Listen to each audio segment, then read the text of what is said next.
ارجن سے کہہ رہے ہیں کہ اپنے رشتہ داروں کا قتل کرو تو یہ شیطانی حرکت ہے، آؤٹ آف کنٹیکس ہے.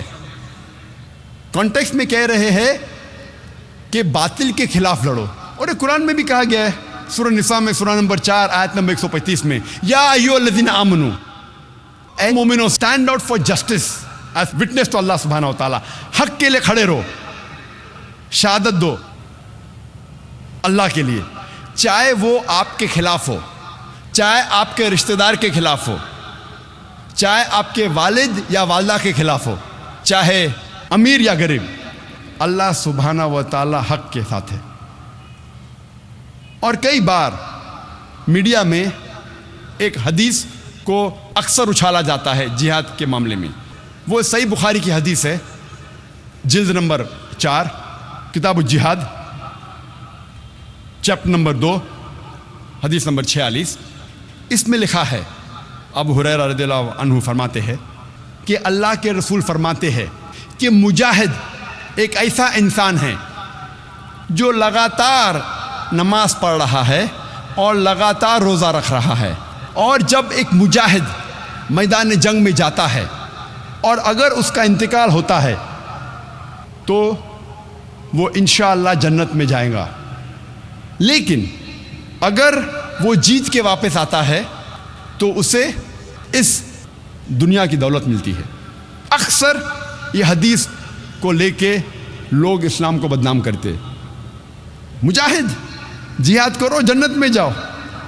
بھگوت گیتا جب پڑھتے ہیں، بھگوت گیتا میں لکھا ہے chapter number 2 shloka number 37 verse number 37، Shri Krishna کہتے ارجن سے کہ آپ میدان جنگ میں جاؤ، اگر آپ مر جائیں گے تو آپ سورگ میں جائیں گے، اگر آپ جیت کے واپس آئیں گے تو آپ کو اس دنیا کی دولت ملیں گی. ہو بہو جو صحیح بخاری میں لکھا ہے وہی لکھا ہے بھگوت گیتا میں.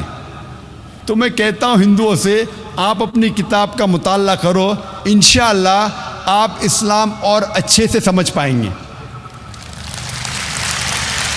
اسی لیے میں کہتا ہوں دا ماسٹر کی فار دعویٰ، سارے تالوں کو کھولنے والی چابی دعوتی میدان میں، تعالوا الی کلمۃ سواء بیننا و بینکم، آؤ اس بات کی طرف جو آپ اور ہم میں یکساں ہے.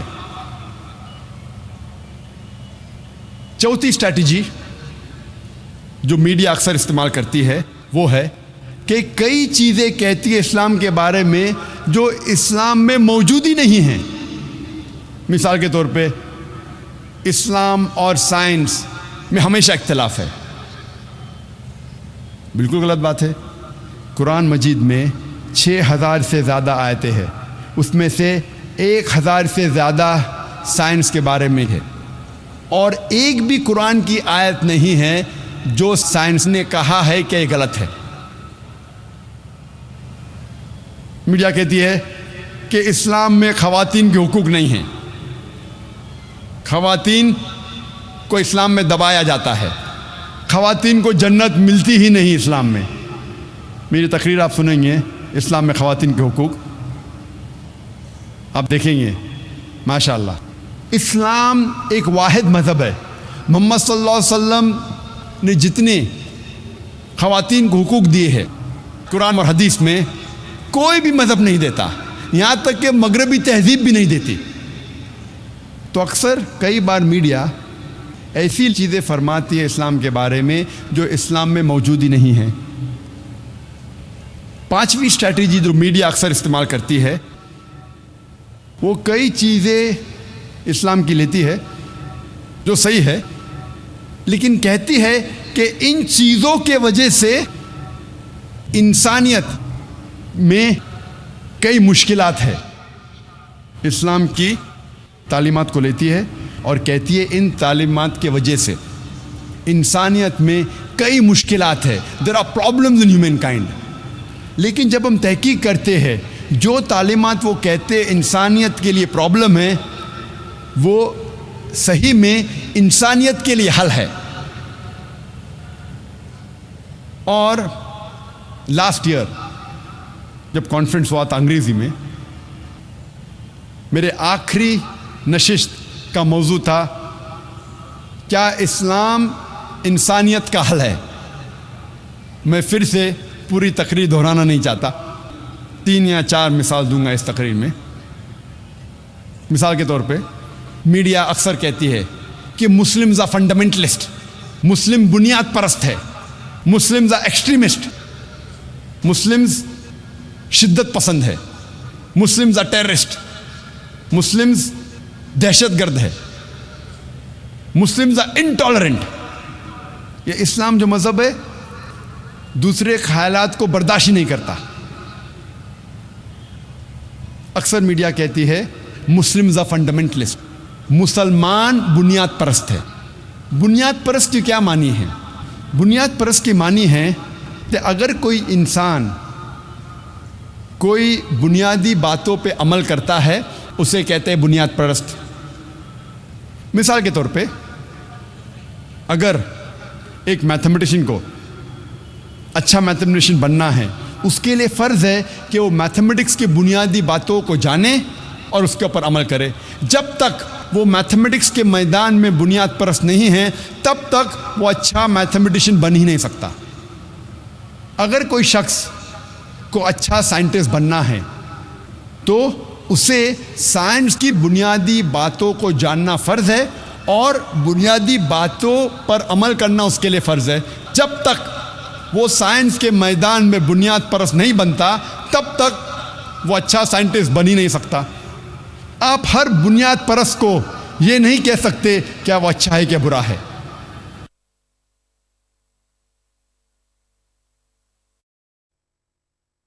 You cannot paint all fundamentalists with the same brush۔ آپ سارے بنیاد پرست کو ایک ہی لاٹھی سے نہیں ہانک سکتے۔ آپ کو دیکھنا چاہیے کہ وہ کس میدان میں بنیاد پرست ہے۔ مثال کے طور پہ اگر ایک انسان بنیاد پرست چور ہے، اس کا پیشہ ہے چوری کرنا، وہ معاشرے کے لیے اچھا انسان نہیں، وہ ایک اچھا بنیاد پرست نہیں ہے۔ لیکن اگر ایک انسان بنیاد پرست ڈاکٹر ہے، بنیاد پرست طبیب ہے، جو ہزاروں انسانوں کی جان بچاتا ہے، وہ معاشرے کے لیے اچھا انسان ہے، وہ ایک اچھا بنیاد پرست انسان ہے۔ اسی لیے کسی بنیاد پرست کو اچھا یا برا کہنے کے پہلے آپ کو تحقیق کرنا چاہیے وہ کس میدان میں بنیاد پرست ہے۔ جہاں تک کہ میں ہوں، میں یہ کہنا چاہتا ہوں کہ میں ایک بنیاد پرست مسلمان ہوں اور مجھے گرو ہے، مجھے فخر ہے ایک بنیاد پرست مسلمان رہنے کا۔ I am proud to be a fundamentalist Muslim، کیونکہ میں اسلام کی بنیادی باتوں کو جانتا ہوں اور اس کے اوپر عمل کرتا ہوں اور کوشش کرتا ہوں قرآن اور صحیح حدیث کے مطابق چلوں۔ اور میں جانتا ہوں کہ قرآن اور صحیح حدیث میں، اسلام میں ایک بھی بنیادی تعلیم نہیں ہے جو انسانیت کے خلاف ہے۔ ہو سکتا ہے کہ کچھ تعلیمات کے بارے میں کچھ غیر مسلمانوں کا اعتراض ہو، لیکن جب بھی آپ اس کا بیک گراؤنڈ پیش کریں گے، لاجیکل وجہ پیش کریں گے، تو کوئی بھی عام انسان جو کھلے ذہن کا ہے وہ کبھی بھی ایک بھی اسلام کی تعلیم کو نہیں بتا سکتا جو انسانیت کے خلاف ہے۔ جب ہم پڑھتے ہیں ویبسٹر ڈکشنری، اس میں لکھا ہے کہ fundamentalism is a movement that started in the 20th century۔ Fundamentalism پہلی بار یہ لفظ استعمال کیا گیا 20ویں صدی کی شروع میں امریکہ میں، جہاں امریکن پروٹسٹنٹ نے پروٹیسٹ کیا۔ اس وقت چرچ یہ کہتی تھی کہ بائبل کا پیغام خدا کی طرف سے ہے، لیکن یہ امریکن پروٹسٹنٹ نے اعتراض کیا، ان لوگوں نے پروٹیسٹ کیا کہ سارا بائبل کا پیغام ہی خدا کی طرف سے نہیں، لیکن ہر لفظ، ہر حرف خدا کی طرف سے ہے۔ اگر کوئی شخص یہ ثابت کر سکتا ہے کہ بائبل کا ہر حرف، ہر لفظ خدا کی طرف سے ہے تو یہ موومنٹ آف فنڈامنٹلزم اچھا موومنٹ ہے۔ لیکن اگر کوئی شخص یہ ثابت کر سکتا ہے کہ بائبل کا ہر لفظ، بائبل کا ہر حرف خدا کی طرف سے نہیں ہے تو یہ موومنٹ اچھا موومنٹ نہیں ہے. ہم جب آکسفورڈ ڈکشنری پڑھتے ہیں, آکسفورڈ ڈکشنری میں لکھا ہے کہ fundamentalist is a person who strictly adheres to the ancient doctrines and fundamentals of any religion. بنیاد پرست ایک ایسا شخص ہے جو گہرائی کے ساتھ اپنے مذہب کی بنیادی باتوں پہ عمل کرتا ہے. لیکن جب ریوائزڈ آپ ایڈیشن پڑھیں گے آکسفورڈ ڈکشنری کا, اس میں لکھا ہے کہ fundamentalist is a person who strictly adheres to the ancient doctrines and fundamentals of a religion, especially Islam. بنیاد پرست ایک ایسا شخص ہے جو اپنے مذہب کے پرانے تعلیمات اور بنیادی باتوں پر عمل کرتا ہے, کوئی بھی مذہب کی, خصوصاً اسلام. یہ خصوصاً اسلام جوڑا گیا ہے نئی ڈیفینیشن میں آکسفورڈ ڈکشنری کے. جب بھی آپ سنیں گے فنڈامنٹلسٹ, بنیاد پرست, فوراً آپ کے دماغ میں آئے گا مسلمان.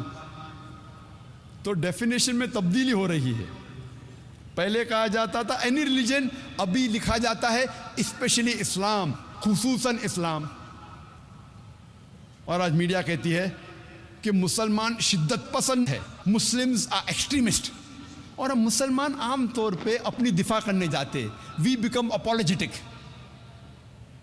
ہم کوشش کرتے ہیں اپنے آپ کو بچانے کے لیے اور ہم اپولوجیٹک ہو جاتے ہیں, ہم معافی مانگنے لگتے ہیں کہ نہیں, ہم بنیاد پرست نہیں ہیں, ہم شدت پسند نہیں ہیں. میں کہتا ہوں میں شدت پسند ہوں, میں شدت سے محبت کرتا ہوں, میں شدت سے پیار کرتا ہوں, میں شدت سے عدل کرتا ہوں, میں شدت سے ایمانداری کرتا ہوں. I am an extremist. I say I am extremely kind, I'm extremely merciful, I'm extremely honest, I'm extremely just.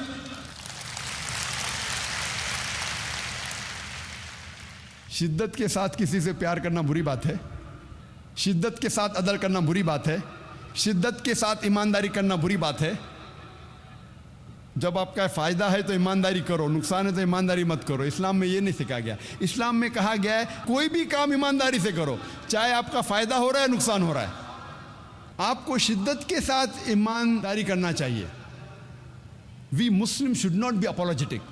ہمیں افسوس نہیں کرنا چاہیے. ہم اکثر کئی بار اپولوجیٹک بن جاتے ہیں. آج میڈیا کہتی ہے مسلمز آر ٹیررسٹ, مسلم دہشت گرد ہے. دہشت گرد کی کیا معنی ہے؟ اگر ایک انسان کسی دوسرے انسان کے دل میں دہشت پیدا کرتا ہے اسے کہتے ہیں دہشت گرد. مثال کے طور پہ جب بھی کوئی چور ایک پولیس کو دیکھتا ہے تو اس چور کے دل میں دہشت پیدا ہوتی ہے, تو اس چور کے لیے وہ پولیس والا دہشت گرد ہے. میں کہتا ہوں اسی طریقے سے ہر مسلمان کو جب بھی کوئی چور دیکھتا ہے اس چور کے دل میں دہشت پیدا ہونا چاہیے. ہر مسلمان ہر چور کے لیے دہشت گرد بننا چاہیے. ہر مسلمان کو دہشت گرد بننا چاہیے. کس کے لیے؟ چور کے لیے. جب بھی کوئی چور مسلمان کو دیکھتا ہے اس کے دل میں دہشت پیدا ہونا چاہیے. جب بھی کوئی بلاತ್ಕಾರ کرنے والا مسلمان کو دیکھتا ہے اس کے دل میں دہشت پیدا ہونا چاہیے. جب بھی کوئی اینٹی سوشل ایلیمنٹ, جب بھی کوئی غلط کام کرتا ہے, چوری کرتا ہے, ڈاکہ ڈالتا ہے, جب مسلمان کو دیکھتا ہے اس کے دل میں دہشت پیدا ہونا چاہیے. اور یہی تو قرآن میں لکھا ہے سورہ انفال میں, سورہ نمبر 8 آیت نمبر 60 میں, کہ مسلمان سے کہا گیا ہے کہ مسلمان کو اینٹی سوشل ایلیمنٹ, غلط لوگوں کے دل میں دہشت پیدا کرنا چاہیے. لیکن عام طور پہ دہشت گرد اسے کہا جاتا ہے جو ایک معصوم انسان کے دل میں دہشت پیدا کرتا ہے. اس پس منظر میں کوئی بھی مسلمان, کوئی بھی معصوم انسان کے دل میں, چاہے وہ مسلم ہو یا غیر مسلم ہو, اس کے دل میں کبھی بھی دہشت نہیں پیدا کرنا چاہیے. اور ہم دیکھتے ہیں اکثر کئی بار وہی شخص وہی کام, لیکن اس شخص کو 2 لیبلز دیے جاتے ہیں, 2 القاب دیے جاتے ہیں.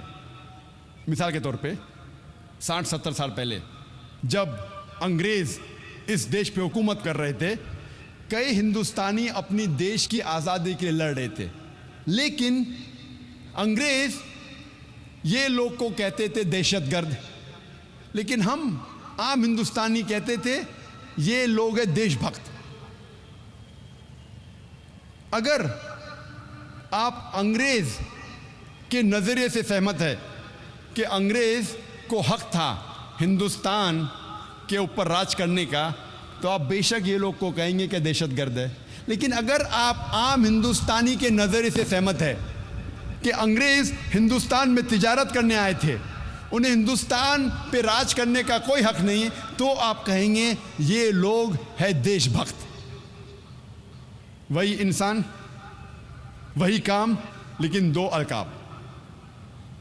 اسی لیے لقب دینے کے پہلے آپ تحقیق کرو کس وجہ کے لیے وہ انسان جد و جہد کر رہا ہے، اور آپ تاریخ میں کئی مثال دے سکیں گے۔ میں علاقہ دیکھ کے میری مثال بدلتے رہتا ہوں۔ قرآن میں لکھا ہے تعالوا الی کلمۃ سواء بیننا و بینکم، آؤ اس بات کی طرف جو آپ اور ہم میں یکساں ہے۔ جب میں یو کے میں تقریر کر رہا تھا اور یو ایس اے میں، تو میں نے کہا کہ 19ویں صدی کے آخر میں 1875 میں اس وقت